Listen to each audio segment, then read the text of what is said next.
My name is Darnell Taylor. I grew up on the south side of Chicago in a really small project called Allgale Gardens. It was a neighborhood where there was a lot of crime, a lot of drugs, a lot of violence. It was just my mom, and she was a single parent, and that was kind of hard for her. Did you ever meet your dad? I actually played in a band with him, in a marching band.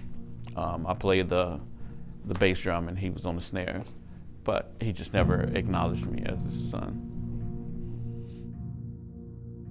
So right now we are in Allgale Gardens.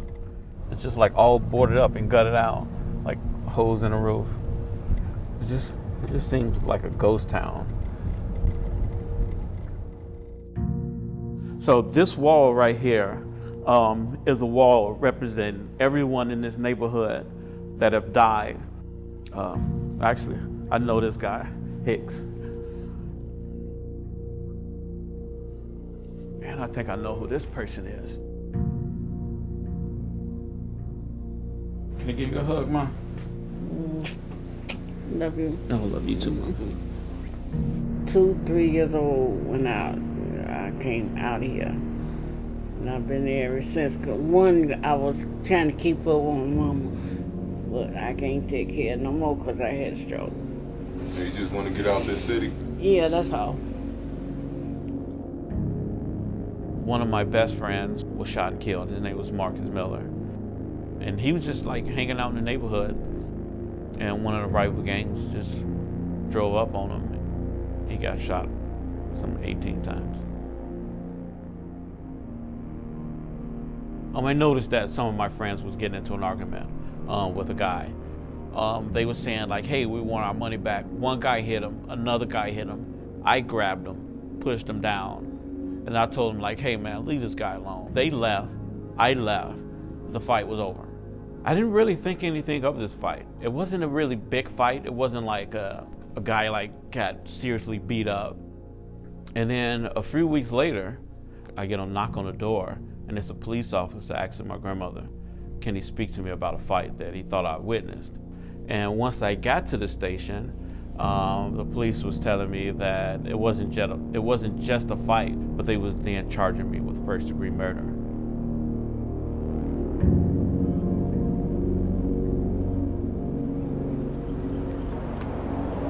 Like this place kind of reminds me of like some of the darkness that I experienced while here, like my friend who committed suicide.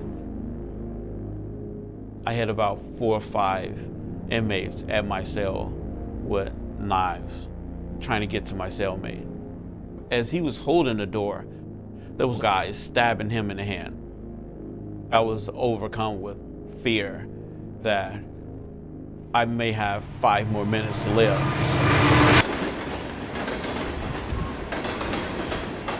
And the second you can hear the officer, everyone just scattered, dropping knives and running to their rooms.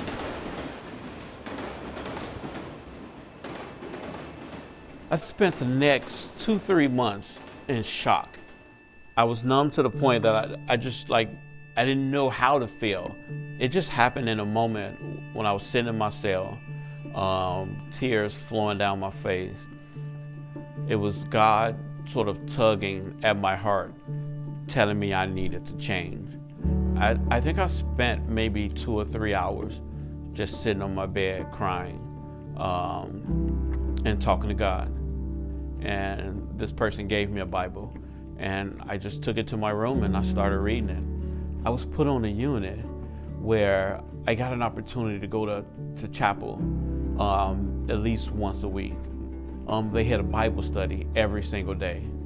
Once I learned that Christ died for me, and I learned like what true freedom was, it was about having Jesus Christ in my heart and finding my hope in Him, finding my peace in Him. I might be in jail, but I still have my freedom. Then I realized that Jesus was about serving others, and it wasn't just about me. I was helping other people who were struggling in their faith, and while in these holding cells, I would often ask all the inmates that was in the holding cell to all come together, and then we would pray. So I spent 3 years, 3 months in jail, and then another 6 years, I think 6 months in prison. I remember the day that I was released from prison. My mother came to pick me up.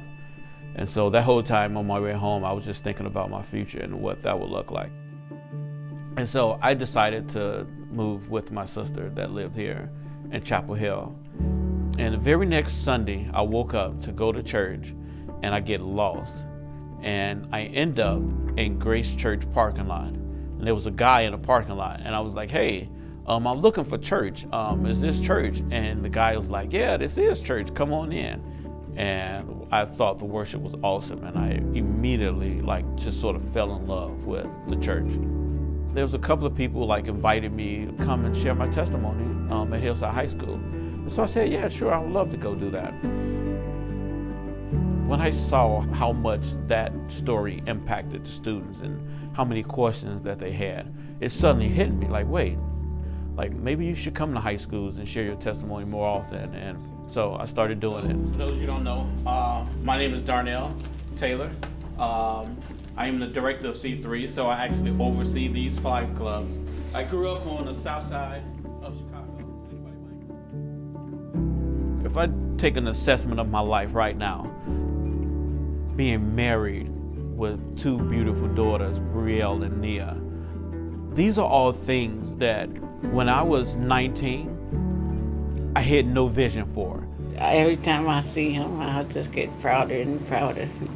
Yeah. Don't cry. I'm not gonna cry. Don't stop it. Don't tell me that now. But I don't know, I just felt almost it was a different life that he had before. Must have been crazy to have gone through all of that, and just really glad I was in a place to be able to not discount on what God had done, because I think there's been such a great work that's not even finished yet. Okay.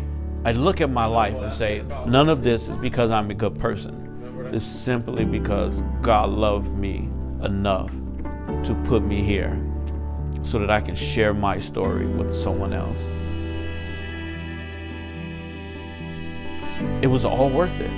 It was all worth it. Every year that I spent, every day, every second that I spent in prison, it was all worth it.